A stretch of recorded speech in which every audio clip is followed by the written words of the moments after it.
listen to a pretty alright podcast about wrestling, do ya? Well, the natural lad, Jim Swag, has said time and time again that there's only one podcast that's the most decent and the most all-rightest in the industry today. And that's It's the Game Rage Wrestling Podcast.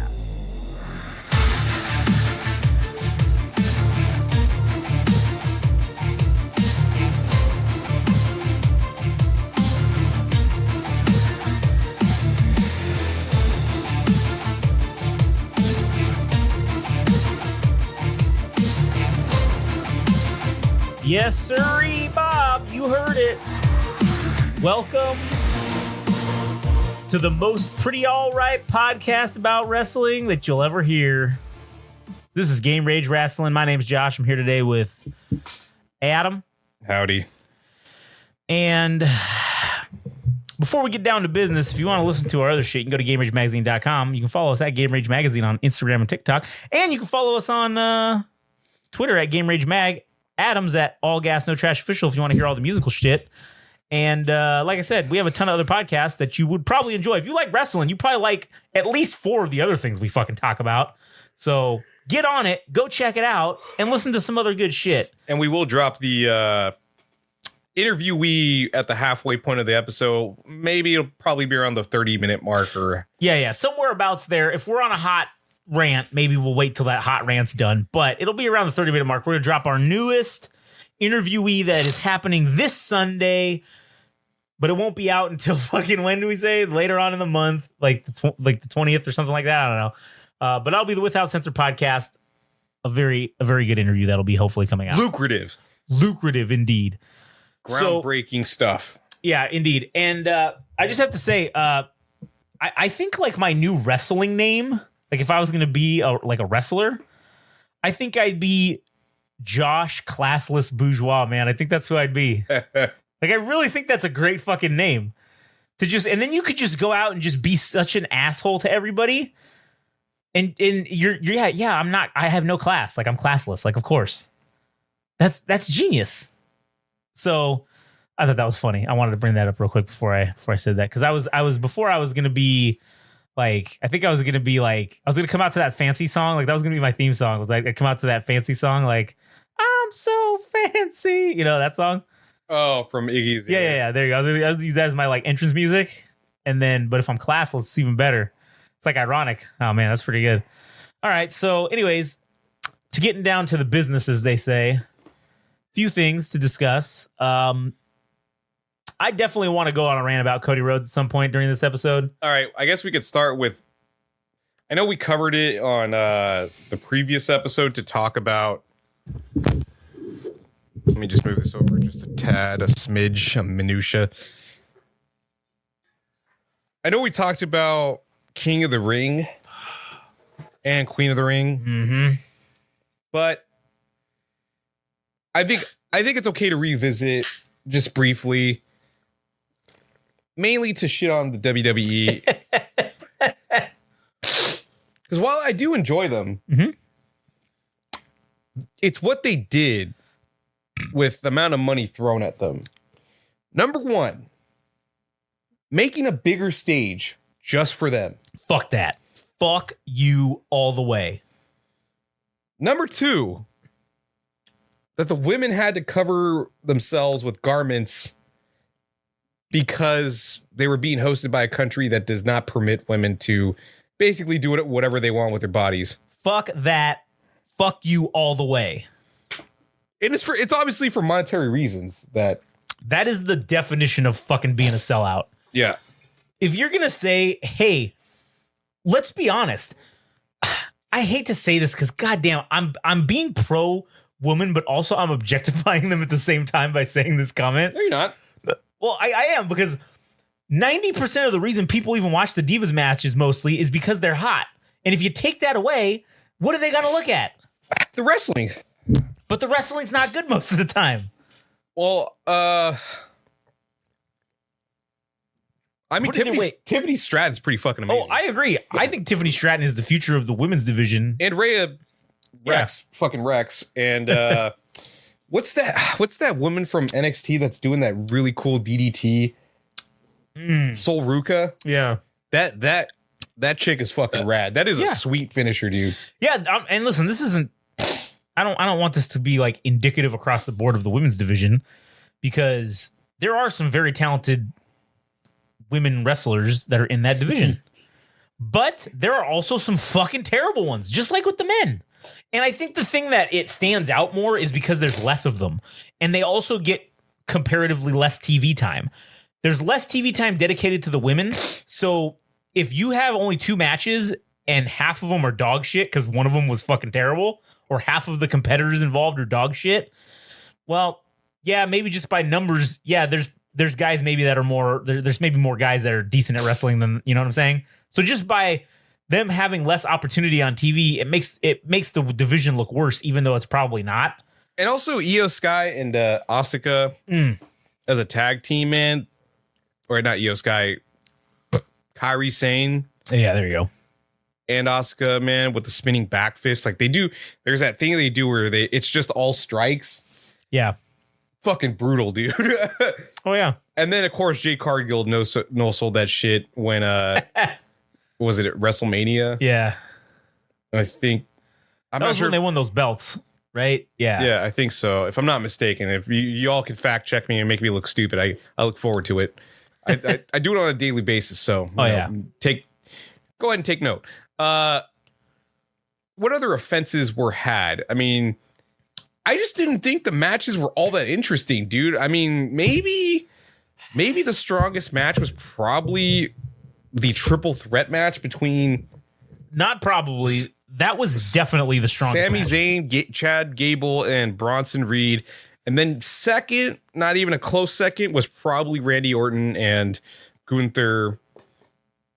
And that was more or less it for me as far as things I enjoyed. But to have this pay-per-view all the way across the oceans and have it just be kind of all right, it's not worth the watch, dude. I was not sports entertained, and like I wasn't even regular entertained for the most part of this. I mean, I enjoyed, yes, the Intercontinental match. That was the best match of the night for sure. I am even giving low marks to the Randy Orton and Gunther match. I felt like that could have been so much better, but for whatever reason, Randy Orton's injury history and his inability to do certain things, yes, that probably contributed. But that main event, that Logan Paul versus Cody fucking shitbag Rhodes, that was terrible. That was a botch fest and a half. And listen, neither of these assholes can really wrestle that great. At least Logan Paul is athletic. And at least he also looks the part. I think Cody Rhodes is fucking terrible. I said it before and I'll say it again. I really wish that we wouldn't have been duped or tricked into this whole fucking thing, because now the people that are the Cody crybabies, as The Rock called them, the Cody marks, they're in too deep. They're never going to admit that they were fucking wrong. But objectively, you cannot tell me that these 2 title defenses that he's had so far were even the fucking match where he won you can't tell me that those were like 5-star matches on Cody Rhodes' part. Yes, the WrestleMania match had a lot of superfluous external things happening all at the same time, which is what made it great. But now that all of those things have been removed, and the next title defense, or the first one, was AJ Styles, right? Great wrestler. AJ Styles comes in, carries the fucking whole match, makes Cody Rhodes look okay, look decent. Not great, because shit, when you're working with dog shit, sometimes you can't make that look great all the time. But then we get to this next match with Logan Paul and Cody Rhodes. And again, 2 guys that can't really wrestle that great.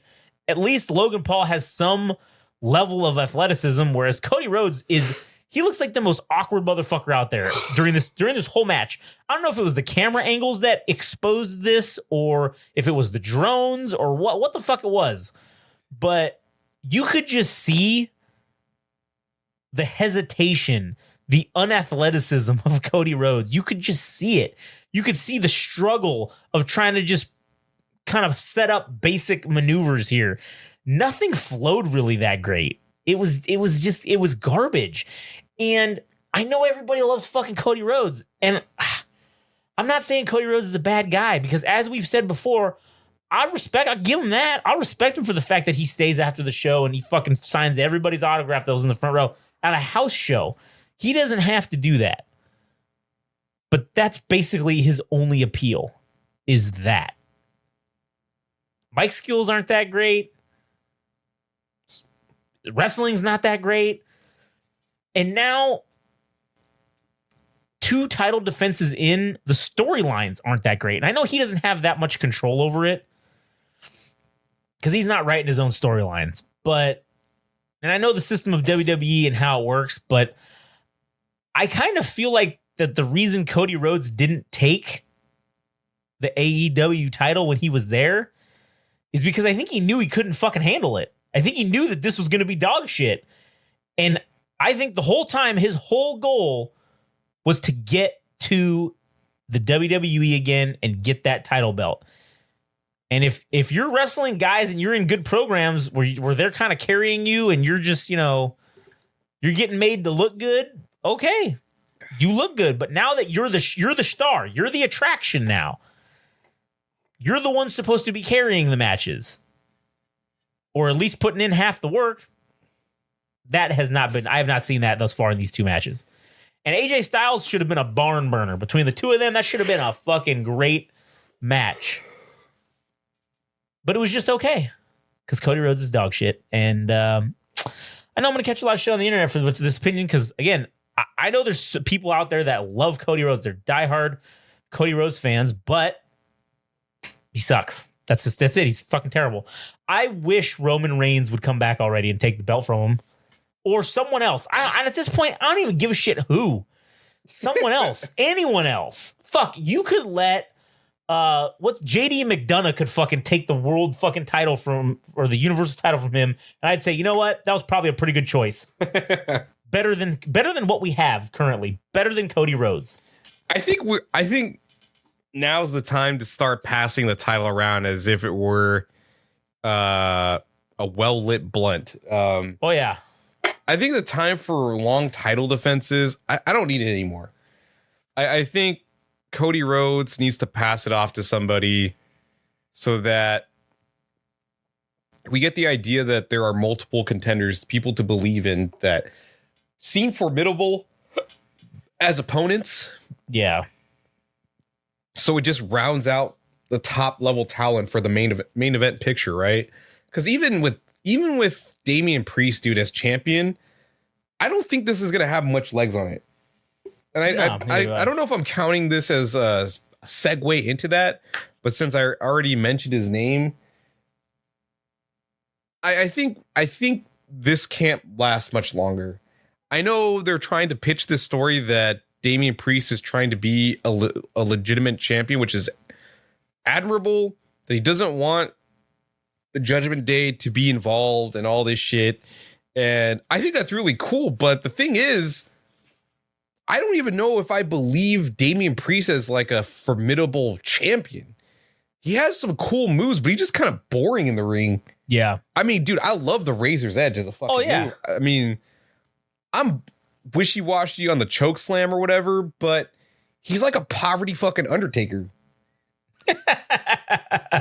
That's the best description I think I've ever heard of fucking Damian Priest. He's like a poverty fucking Razor Ramon. And he's like a combination of like, he's like if poverty Razor Ramon and poverty Undertaker had a baby. This is you get emo poverty Razor Ramon. That's what you get basically. And listen, I like Damian Priest. I think he's all right, but it's not that fucking intriguing. And honestly, on that Raw roster that they've got in terms of who's available right now, because I mean, I don't know if CM Punk is back yet or what the fuck's problem is, but in terms of who they have available, Drew McIntyre is probably the guy who is the most entertaining out of all these. The only legitimate option we have is the World Heavyweight title for somebody to hold it long enough for 6 months and we would still care, because that dude has been lighting everybody fucking up on the mic. Yeah. And he's the only conceivable person to me that can carry it and make it interesting. And man, the undisputed title, the degree of importance or prestige has come all the way down.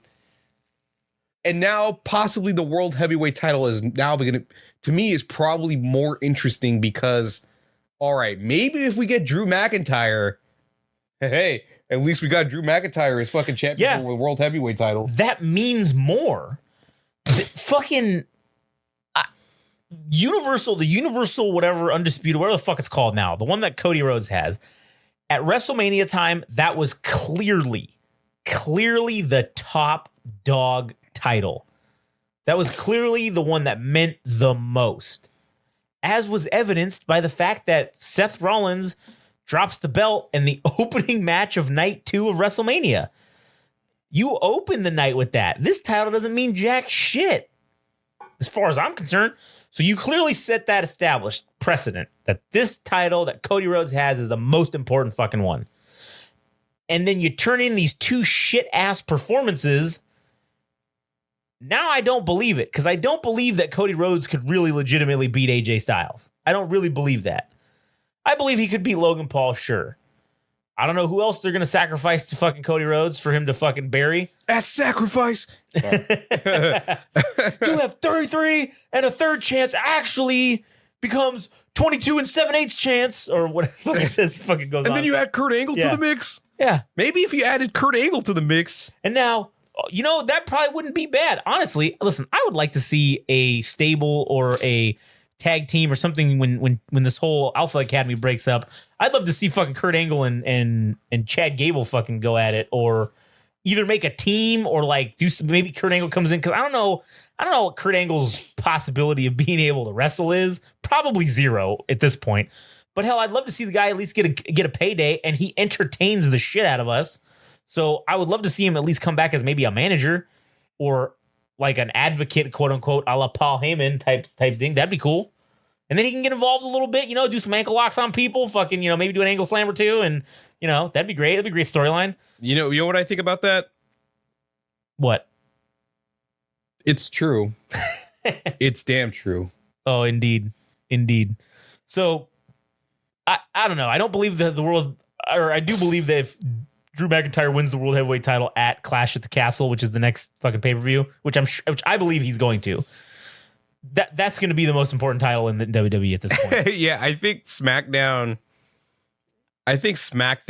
in terms of popularity of shows, we'll see, man. Maybe the Cody marks are so strong that SmackDown is just pulling the numbers ahead I'm sure ahead of Raw, right?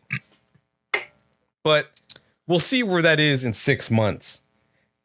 And maybe Raw will be the show atop the charts once more, once CM Punk gets back into the fold. When CM Punk comes back, that's gonna be it. SmackDown's dead. Unless you're gonna put him on SmackDown.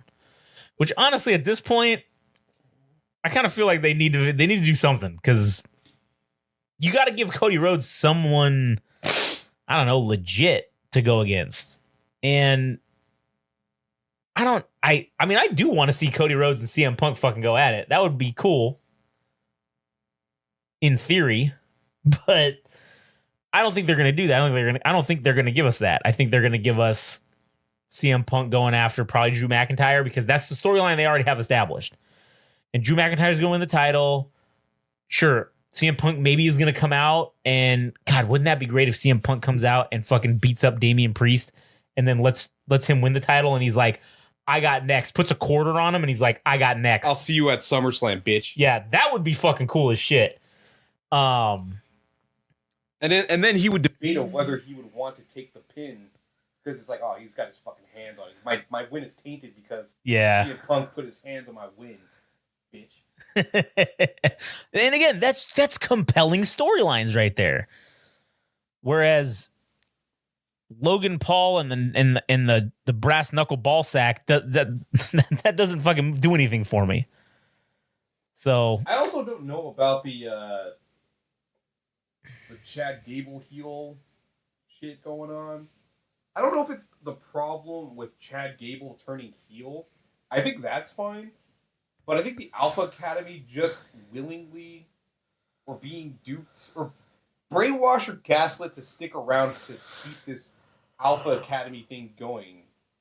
That they're too chicken shit to leave when he's like physically abusing them. Yeah. I don't know if I buy that logically. I don't either, but that's the trope or whatever you want to call it. That's the MO of WWE when it comes to breaking up groups like this. That's what they do.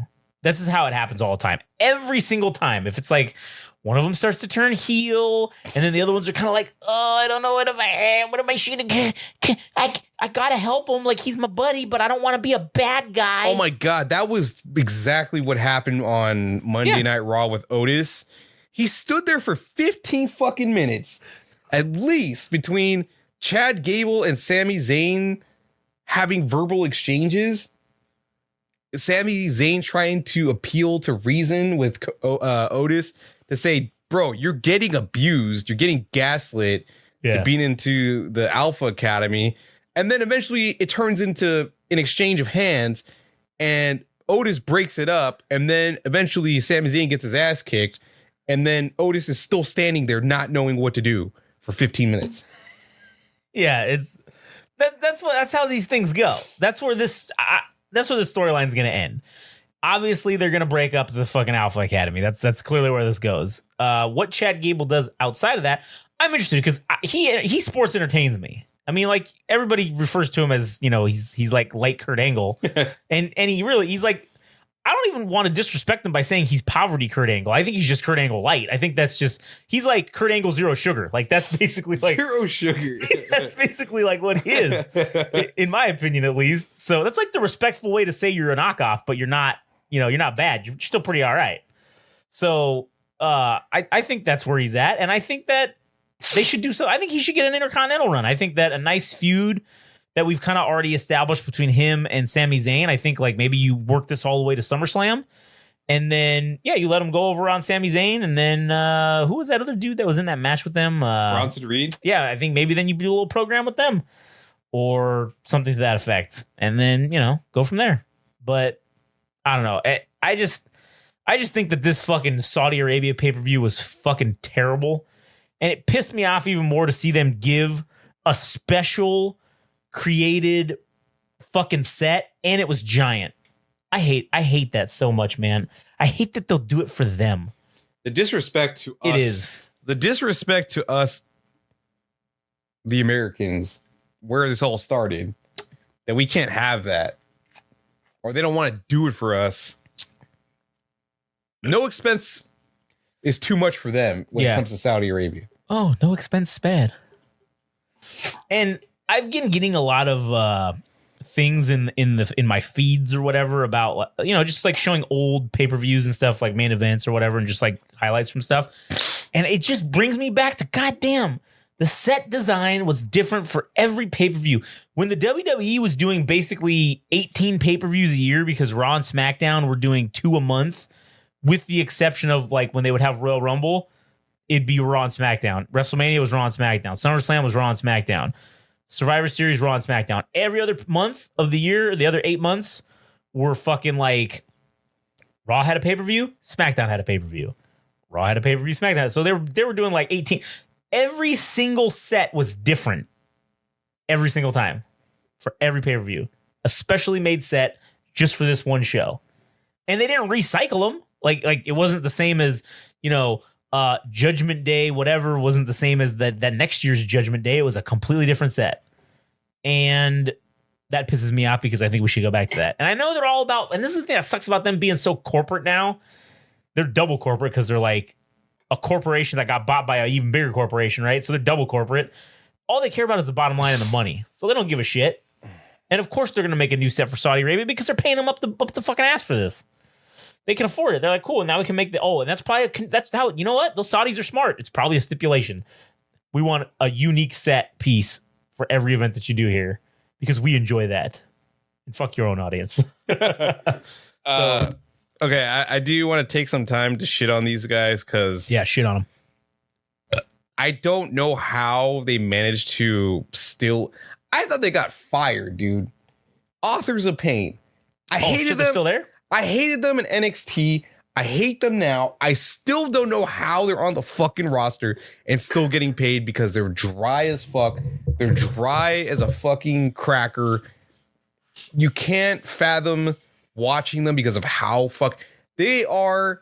They're beneath being the poverty version of the fucking Bloodline, dude. Yeah. I don't even actually know if they're Samoan, but I imagine they are because they have the tribals and shit. So Gotta be. I feel and like they're still around, dude. well, I feel like they're like you remember that dude for the one half of Crime Time, JTG, when he had literally hadn't been on TV in like 8 years and he was still getting paid and he just never said anything. He was getting his regular paychecks and he just didn't say shit, and they were sending him checks every fucking month. And then finally, after like 8 years of him being gone, he got a call and they were like, "Hey, whatever, it's so and so," and he's like, "Oh yeah," and he's like, "Hey, do you still work here?" "Oh yeah, man. I saw you guys last week." Like he was, and then they were like, "Oh okay." And then the next week he got the letter in the mail saying that he had been terminated or whatever. And I was just like, that's what I think happened with them. They just forgot that they were around, and then they were like, "Oh fuck, we were paying these guys, and shit, they still got another 2 years on their contract. Well, let's use them for something now." Yeah, let's break their legs like Edge or Sexton Hardcastle at AEW. Jesus Christ. Which we could probably segue into that's good. in the next 3 minutes. But dude, I'm not buying the fucking Karrion Kross and whoever the woman is that's part of this this huge stable with the authors. It just doesn't work for me, dude. It's like the scraps of it's scraping the bottom of the barrel. It's scraping the bottom of the barrel for the leftover talent and just putting them in the stable and hoping they have some kind of impact, which they're is not fallen flat altogether. And one of the things I think their mentality is like, okay, we're paying these all guys either way. We're paying them all either way, right?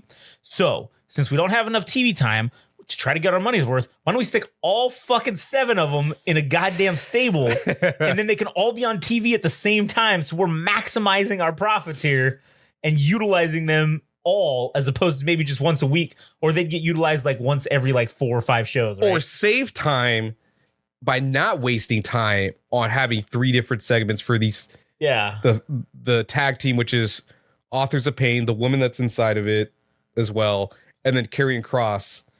That's 3 segments. You just put them all in one. And that's it. Whatever the one match is, you have the tag team, or you have the Karrion Kross, or you have the women's match.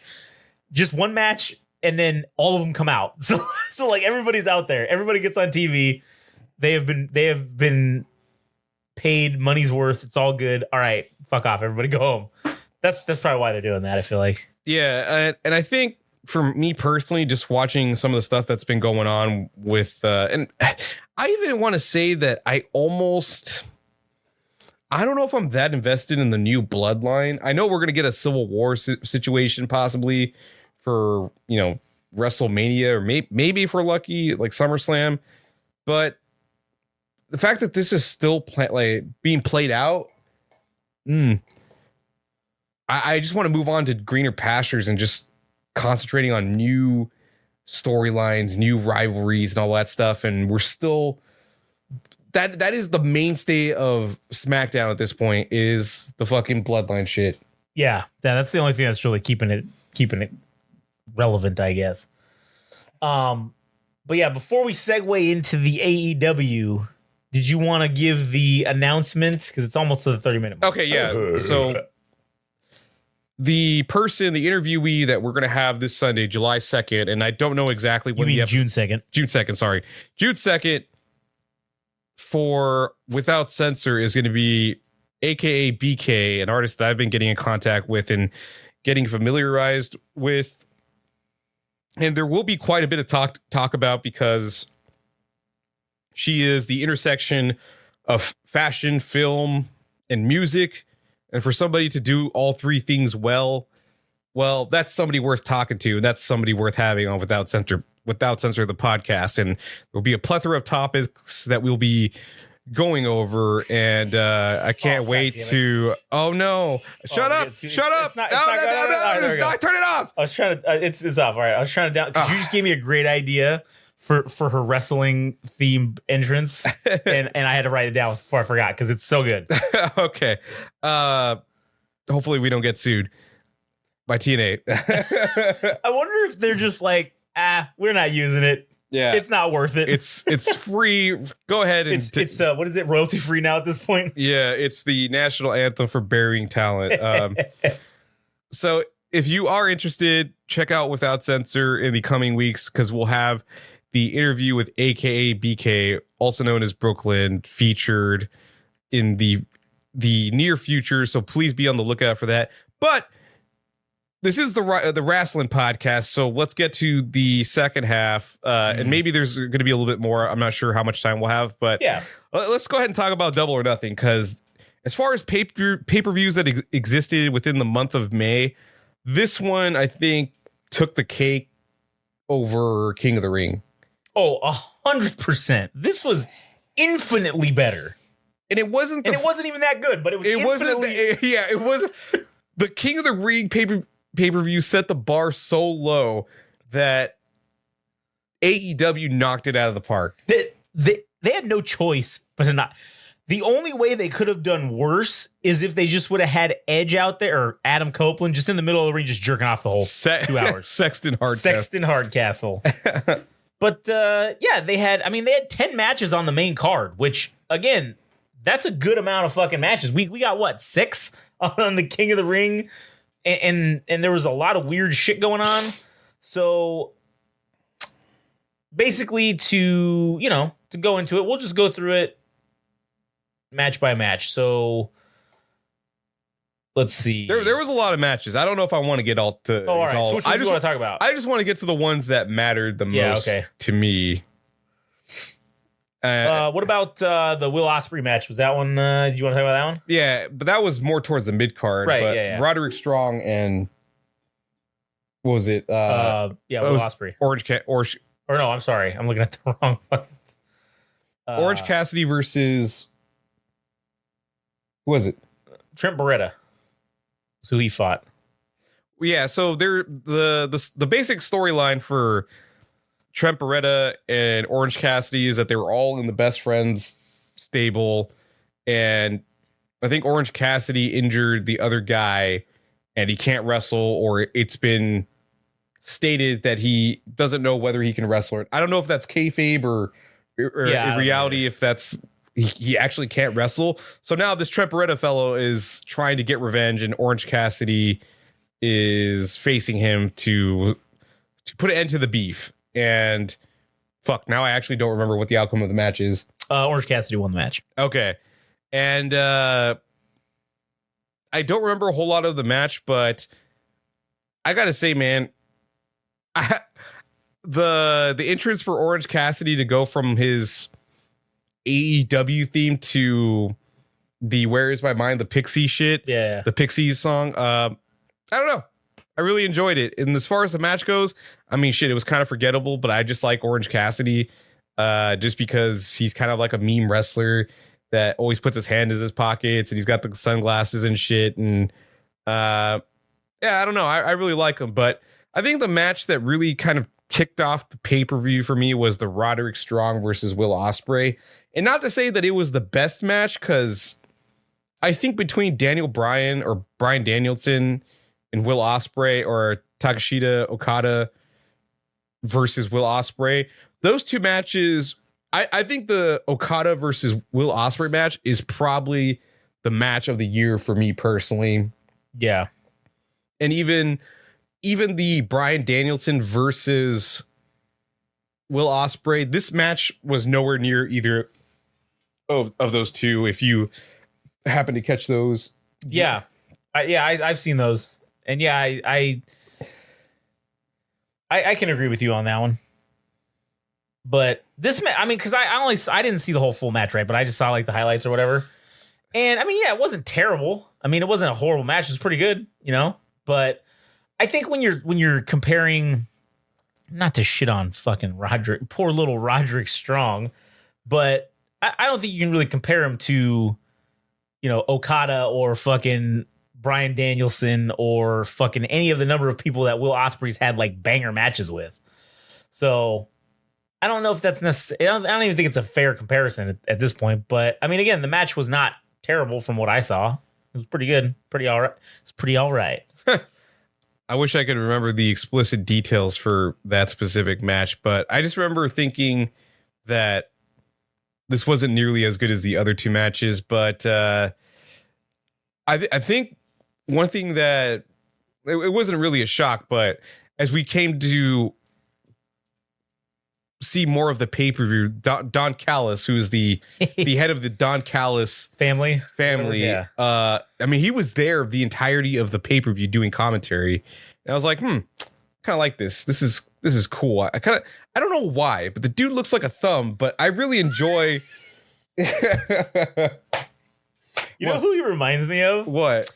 Okay, you remember the coach that I was talking shit about from high school who coached? He looks fucking just like that. Like how I remember him, that's what he looks like. He looks like that guy. And I secretly hate him a little bit, I feel like, because of that.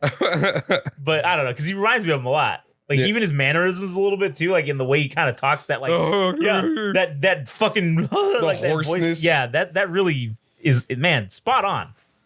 I like him as a.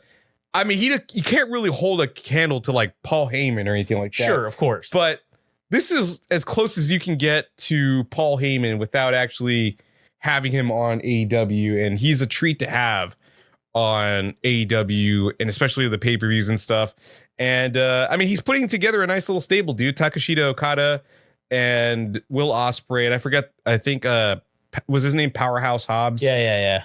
I mean, that's a pretty good stable of guys that are willing to, or rather that they can hold titles, which ended up being the case for Will Ospreay. He ended up taking, what was it? What's the title that it's the International Championship or something. It's like their Intercontinental title, I think. Yeah, and I don't know what this means for the Undisputed Kingdom. Is that what they're called now? Yeah. The Undisputed Kingdom, because man, for the longest time, they were just supplemental to Adam Cole. And now Roderick Strong has been holding it down for Adam Cole, who's been injured for like the last, I don't know at this point. It's probably been a year or more. Yeah. And I don't know how much more legs this thing has when even one of the members who was gone for I don't know how long he was gone for, but one of the extra guys that got injured for a hot minute came back and then faced Roderick Strong in a match. So it's like, it's not really there anymore. And now they're trying to add Wardlow to kind of keep it going. But I'm like, it doesn't really have the same cachet or the same appeal as it once did, unless Adam Cole comes back. Like that's the only way this thing carries on, is if Adam Cole comes back. But which he ended up appearing shortly after the Roderick Strong and Will Ospreay match. He cut a promo, and I don't even know if he actually said if he's gonna. I don't think he actually got to say anything, really. I think he said he's working his way towards not being injured, which has been the story pretty much. I don't know how long at this point. And then we get to the crux of the fucking pay-per-view, which was MJF making his miraculous return. To me, this was the whole point of the pay-per-view. There was no other reason to have this pay-per-view than to have MJF make his return. But yeah, he comes out and I fucking loved it, man. The nod, not even the nod, but the straight disrespect to Triple H and WWE to come out. He's coming back from an injury and he comes back dressed in the same shit that Triple H was dressed in when he came back from his fucking injury.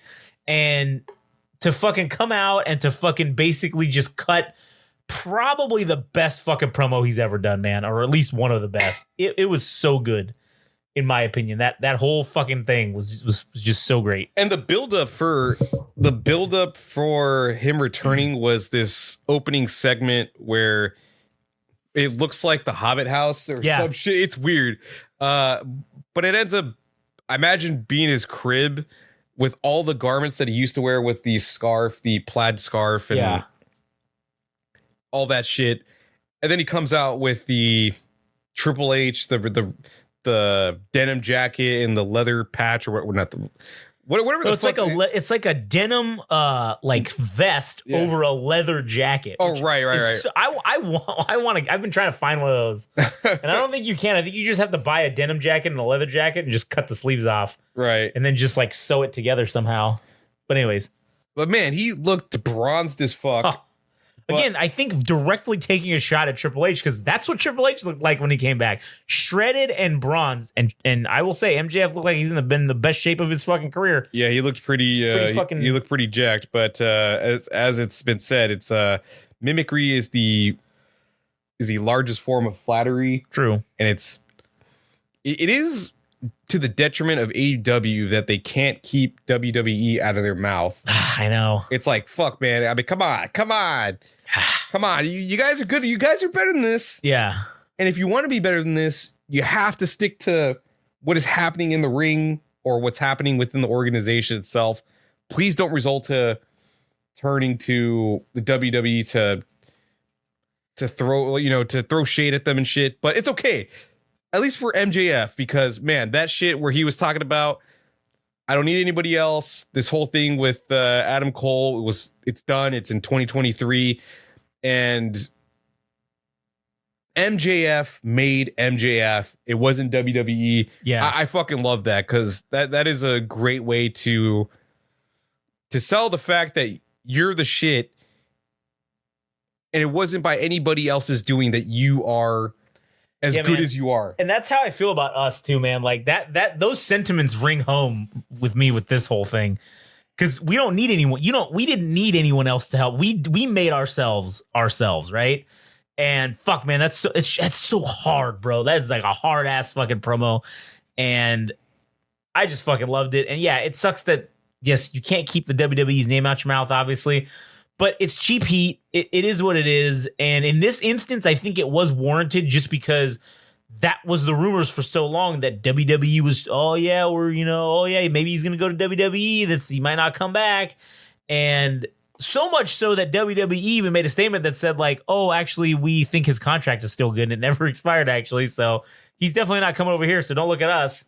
And I thought, oh, what a great swerve, because now everybody's interested in, oh, man, is he going to show up on WWE? Because that's what you would say if he wasn't going to show up. Or if he was going to show up, that's what you would say.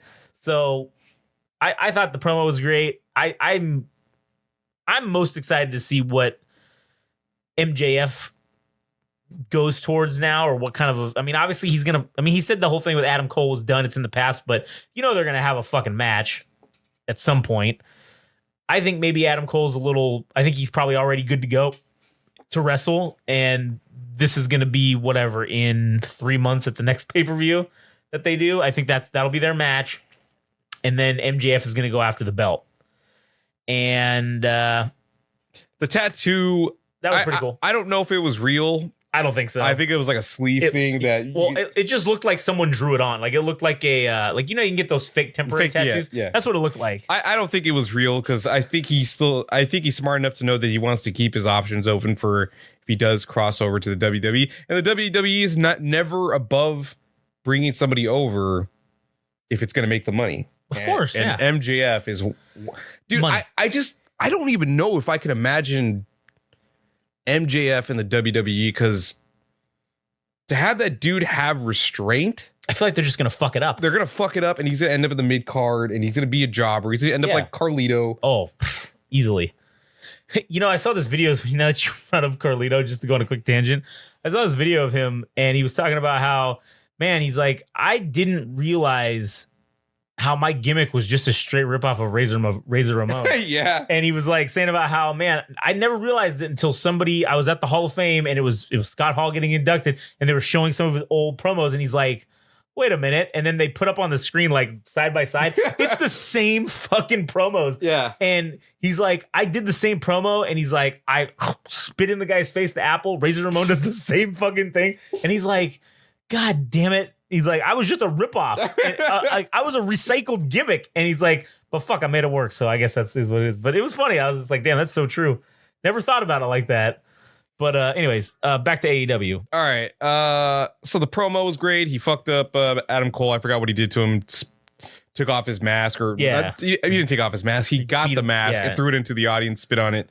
And then shit, man, there was more matches, but Swerve Strickland versus Christian Cage was a boring main event, dude. Yeah, man. It's again, I like Christian. I think Christian's entertaining, but he's old news. Just like Edge or Adam Copeland. It's Sexton Hardcastle. Oh, fuck. That's the match that we forgot. Yeah, we'll talk about it. Okay, all right. We'll do this one first, and then we'll talk about that one. Because this one, I don't think we're gonna spend much time on this one because it was boring and it sucked. And I don't know if I'm not sold yet that Swerve Strickland is a top guy. I think he's got the potential. I feel like they might have just gave it to him too early, or they're not giving him good enough opponents, I feel like. Because going against old man Christian, like, who gives a shit? Who really cares? He should be fighting fucking, what's his name? Brian Cage or fucking, I don't know, shit. There's a multitude of other dudes he could be fighting that would be better matches than fucking putting him against fucking Christian. Fuck, I would have been way happier if they would have had Malachi Black fight fucking Swerve Strickland. That would have been a good match. Why does that do? Fuck me. That's the perfect segue, dude. Yep, it is. Why does fucking Malachi Black continue to get blue balls with everything, dude? This match between Edge and fucking, I mean, it was pretty good. It's just a disrespectful thing that I kind of get why the WWE didn't pull the trigger at WrestleMania 39 with Gangrel, because you kind of need Christian to be there and he's got his ties to AEW. So if it's like if you want the Brood, you got to give him the it's Brood, the whole man. thing. It's the whole thing or nothing. Right. But it's like, damn, WWE, why did you say that? Why withhold that from the audience when clearly people from the AEW, the fans of AEW, I mean, it had a pretty decent pop for him to appear. Oh yeah, they did. People knew who the fuck he was, and that's the thing.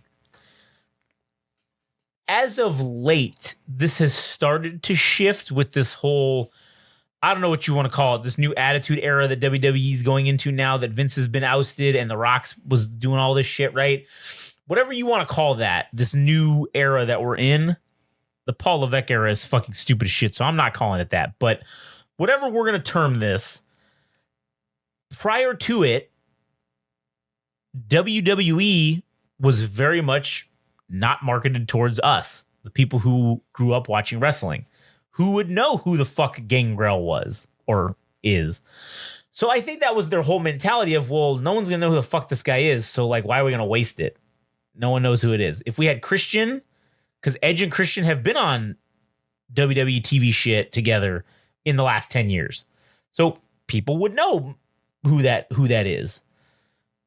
Maybe they wouldn't know who Gangrel is, but at least if you got all three of them, yeah, that would be for sure. We would definitely know that happened, but wasn't available as an option. So now you got AEW doing it. And all of the people that watch AEW are old wrestling fans. And primarily, I have a feeling it's a lot of people that were into it's a lot of people that were into WCW, because AEW is kind of presented a little bit in that manner as WCW was. It's not as good, and I'm not don't fucking crucify me on the internet for this, because yes, you're comparing apples to oranges, but at a basic level, it's presented as the number two. It's being presented as the top competitor to the WWF. So it was being presented in that way. And I think that's where a lot of people go and watch that are fans that weren't happy with the WWE product. So yeah, of course, those assholes at AEW are going to know who Gangrel is. If you had the Brooklyn Brawler come out, they're going to know who the fuck that is. I bet you most fans at a WWE show prior to WrestleMania or prior to the Vince shit, this whole Cody Rhodes thing, most people probably wouldn't even know who the fuck that is if he were to come out. But WWF fans of the late 90s and early 2000s know who the fuck the Brooklyn Brawler is, because he was around. So I see their point to like counter it. I see what their thought was. All or nothing kind of makes sense from that perspective. But it would have been much cooler to see this happen at WrestleMania than at fucking AEW Double or fucking nothing. It was wasted on AEW. It was wasted on Tony, the fucking I don't know what he even is now. Tony the fucking special guy Khan, right? This is I don't even know what you call this guy. He wasted this. He pulled the trigger and wasted it. He shot a blank because that was all it was. It was stupid. It should have been on fucking WrestleMania. Yeah, sure, good on him for doing it, but whatever. I don't know. Yeah, there was the tease that the House of Black was going to betray Malachi Black at some point during the match. When they ended up outside the ring, they stood with Malachi Black, and then they stood with Edge, and then they ended up right back and they kicked fucking Edge's ass. Yeah, and then we get the Gangrel interference, and then we get the spot with the 15-foot drop where he drops a fucking elbow unsuccessfully. And I remember watching that and thinking, there's no fucking way this dude is walking away without an injury at his age. Not only did he not hit the fucking elbow, he just fell straight down. Like flat-footed, I think. Yeah. And I saw the Macho Man Randy Savage do the same thing in WCW, and he's like, ow, that hurt. And then he gets back up and yeah, all right, I'll be okay. But it was the same thing. He was off the top of a cage and he just fell off. Like he just straight fell off and landed flat-footed. And I mean, listen, Edge is lucky that he didn't crack his fucking head on his feet, because like when you're coming down with that level of force and you ragdoll it, once your feet hit the ground and they give out, man, your head just whiplashes and you crack your head on fucking shit. But either way, he walked away with a broken fucking tibia is what it was. But that'll put him out for a good amount of time. Shit, it could be a year. If it takes him 6 months or 4 months to heal, it's going to take him 4 months plus to get him in ring shape. And before you know it, could be a year. Well, and think about this. That timeline is probably for, a virile young man. Edge is like old as shit. He's geriatric at this point. I don't know if his body's going to... I think he's done. I don't think he comes back from this. I think he does not recover. And if he does, I mean, he's going to recover, obviously, and he'll be able to walk and stuff. But I think they tell him, hey, man, you for real cannot fucking wrestle anymore. Like, you're going to die. Like, or your bones are just too fucked. Like, you can't do it anymore. It's not safe. And so that's what I think is going to happen out of the end of this. To top that all off, to have a match with Adam Copeland for someone like Malachi Black, who has been somebody that has been pinned as a dark horse for, possibly being the supernatural force. Yeah, he's the Undertaker. For like the Undertaker when he was in NXT. I was like, this guy fucking rules. Like, he kicks ass. And by the time he got to the top of the main roster, squandered. Yeah. And then he ends up in fucking AEW. Squandering him again. Because that House of Black gimmick is so fucking good, man. It's just sad to see it wasted on this. And I hope, because I don't know what their plans are, because I don't know what their... I sure as shit hope that their exit strategy for Swerve Strickland is not to just wait until MJF finishes a feud with Adam Cole and then they go to that be their exit strategy. I think they need to take the belt off Swerve Strickland like now. Needs to happen at the next fucking thing. And goddamn, it would have been great if Malachi Black is the one to do it, right? But now at this point, you lost to Old Man Edge. I don't think you're gonna fucking get any title shots anytime soon. That is the worst part. He got injured and he buried fucking Mal. There's no recovery from this, dude. Nope. You're damaged goods at this point. You're the toy that gets thrown away. Not interesting. Don't care. And dude, the guy is talented as fuck, but this match did more harm than it did good for him. Yeah, 100%. And it sucks and it's sad and it makes me angry. And lastly, the thing to cover was the fun, stupid, bombastic, grandiose, good time, fun time, Anarchy in the Anarchy in the Arena. Yeah. What a fun match, dude. Oh, yeah. Those are fun. Because this ain't the first one they've done. No, but still a fun match nonetheless, where you have the EVPs with it's the elite VPs or whatever they're called now. Whatever the fuck they're with Kazuchika Okada and Jungle Boy. Konosuke Takeshita. I kept saying fucking. Yeah, you said Okada, but it's Takeshita. Yeah, I know what you're talking about. So let me correct myself. When I was talking about Will Ospreay facing Okada, I was actually talking about Konosuke Takeshita. Yeah. And I fucked that up. It's all right. But it was Okada, the EVPs, and Jack Perry versus Daniel Bryan or Bryan Danielson, Darby Allin. Who are the other two guys? I forgot. Wait, let me look it up because I forgot. Oh yeah, the FTR. Cash Wheeler and Dax Hardwood. FTR Bald and FTR, I forgot what the other one's called. FTR Bald and FTR Thick. I guess they're both kind of thick, but I don't know. FTR Bald and FTR Hairy. That's the match itself. There was really a couple bright spots. I mean, it was just mayhem all over the place. The match was all over the arena. It ended up outside. Jack Perry is beating the shit out of Darby Allin. They end up in this pile of garbage. And from what the camera was storytelling was that Darby Allin was on top of this pile of fucking garbage. And then Jack Perry comes. It felt like a Hogan moment where he drove into, he straight up committed vehicular murder. But that was one of the real interesting bits was Darby Allin, him throwing in an ice bath. There was like this tub thing that Jack Perry was thrown into. Yeah. And then Jack Perry retaliates by trying to murder him.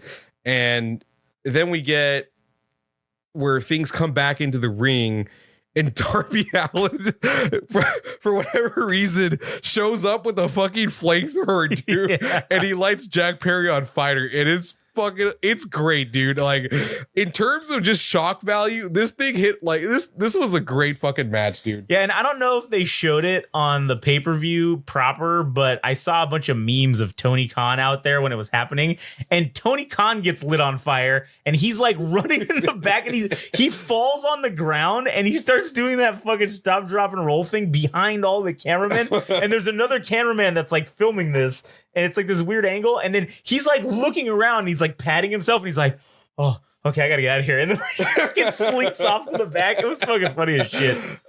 Shit. And I was like, man, what a meme right there. That's great.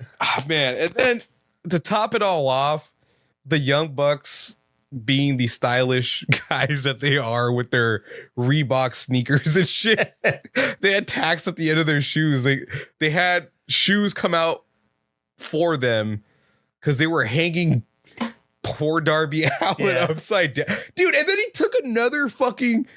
They threw him on top of chairs at some point during the match. And I'm like, oh my God, dude, this guy's spine is probably fucked for the rest of his life. But the real cap of the match was when the Young Bucks super kicked Darby Allin as he's hanging upside down. And he had this face mask to protect his face or whatever, and at some point the Young Bucks rip that shit off and they kick him with the thumbtack laced shoes, and they both super kick him at the same time, and all you just see is him covering his face for like the rest of the match. Yeah, fucking A, dude. What a fun match with just crazy bullshit going on everywhere. It was just a real treat to enjoy. It didn't really mean anything in grand scheme, but it was just fun, dude. Yeah, it was a fun, good match, and this is the appeal of AEW. This is why people watch AEW, because they give us this kind of shit. It's fan service. It's the anime fan service. It's booba, booba. But it's the wrestling equivalent of that. Monkey. And it's great. It's good. It's not bad too. So I'm in favor of it. I think it was great. There was a meme that I saw. I think I sent it to you, but it was like pre-alpha footage from one of the wrestling video games, one of the WWE games. And it's where no one's details. It's just these gray, like kind of dummies, and everything in the arena is gray. It's just like they're trying to like work out how a move is going to work, right? So they have the elimination chamber, and there's a guy standing on top of it, and then there's a hole in the middle of the elimination chamber, and there's a dude that is on top of a ladder, and there's another dude on top of another ladder, and then there's a third ladder in the middle. The guy gets power bombed onto the ladder. The one dude jumps on the high point of the ladder and shoots the guy straight up through the fucking thing. The guy in the top of the cage catches him and gives him a running power bomb off the top of the fucking elimination chamber. And then at the top of the thing, it says, "Please, no one show this to Darby Allin." And I was like, oh my God. Cause he'd be like, oh yeah, let's do this. Sign me up for that. Yeah. So I just thought that was fucking hilarious. And that pretty much sums up Darby Allin right there. Like, down for anything, man. Crazy son of a bitch. So I think the entertainment value or the reasons to watch AEW at this point are to see if Darby Allin's going to die.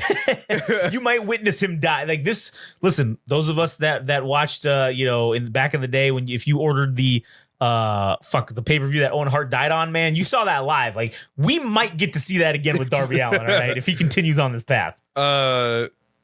MJF is back, and it doesn't matter what he ends up doing because anything he does is just interesting to watch for AEW. Mm-hmm. And shit, what is the third reason to watch at this point? That's enough for that. Just the lulz. Just the lulz. And MJF is enough at this point to watch AEW. So it's worth checking out his segments, and bless that man for fucking going down with the sinking ship. Yeah, dude. Jesus Christ, man. I mean, he's the only life raft fucking holding that thing up. I just want to see real quick because I don't think we're gonna do.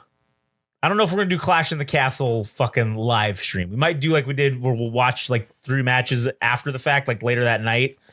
Money in the Bank's gonna be the next proper pay-per-view that's here in the US.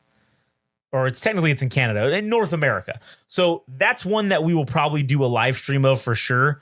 Live, we'll do the Discord thing. We'll have anybody that wants to come watch it with us. We're going to broadcast it through our private Discord server, and it's invite only. So if you want to come in, DM us on Instagram, TikTok, or fucking Twitter, and we'll set you up with the link. Because one of the things I did learn is the link expires for fucking Discord. It shouldn't. You can change the settings. All right, so.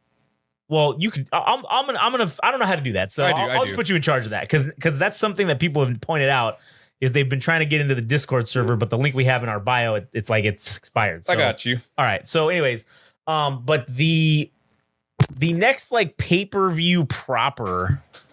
Money in the Bank. Well, I'm talking about for AEW because I kind of want to also do an AEW one now. Okay, like a live broadcast of AEW. Mm-hmm. And I think it would be worth it because, yeah, granted, we're going to have to pay for it, but I think it would be worth it. And the next technical one that we have coming up at the end of June is the Forbidden Door. That's the New Japan. It's the New Japan crossover one, yeah. So that one probably might be cool to do, but the real proper full next pay-per-view is All Out in September. And that's going to be the one that's... gonna be in fucking I'm sorry, it's All In. It's in August. All In London. That's the one in Wembley Stadium. That one's gonna probably be pretty cool. And then man, they're doing August 25th is All In London, and then September 1st is All Out. Like, what the fuck, man? Like, that's a week apart. That's like putting WrestleMania the 2 nights on 2 separate, because that's what 2 weeks. That's what it basically is. That's WrestleMania to them. They better fucking make this one price to get both of these. That's all I gotta say, or else they're fucking up. Okay. But anyways, so all right, so I think I do want to see Forbidden Door because every Forbidden Door that I've watched, it's been great. They've been good. So I'm curious to see what the card's going to be. I mean, we'll see that fill out over the next few weeks, but we'll let you guys know about what it is we're going to actually for sure watch. But definitely we'll be doing the live stream for Money in the Bank and possibly Forbidden Door. So, whatever. We'll let you guys know. I do have to add a footnote that Konosuke Takeshita faced Jon Moxley for the New Japan World title, and they came up with a bullshit reason of why Jon Moxley won, because he had his I don't know if it was a broken right arm, but he ended up pulling ahead in the match and winning because of some bullshit reason that there was some interference that ended up hurting Konosuke Takeshita, and that's how he won. So probably not even worth mentioning because it just made Konosuke Takeshita look bad. And yeah, we don't want to do that because then you got a handicapped Jon Moxley who ended up winning, which kind of, it was upsetting. Man, it does suck. You get beat by a handicapped crazy person. Like that's terrible. But anyways, all right. So yeah, so that's pretty much the end of it. I guess you got anything else to add? No, that's pretty much it. Thanks for tuning in, and many apologies, 1,000 apologies for saying Okada was the person that faced Will Ospreay. It was Konosuke Takeshita, but you know what I meant. It's the same thing with Mercedes Moné and what's her name? Not Sasha Banks, but the other person with the long hair. You know what I'm talking about? From WWE. She whips her hair. Yeah, I know what you're talking about. God damn, I can't remember. Oh my God, we can't remember names, dude. God damn. Well, it's because we're stupid like that. I mean, we made that evidently clear. We're stupid. All right, yeah. You guys can make fun of us all you want, so we'll just go ahead and we'll let that go, and just go ahead and crucify us. So yeah. Just crucify us in the comments. That's fine. Anyways, all right. Well, thanks for listening. We'll catch you guys on the next one.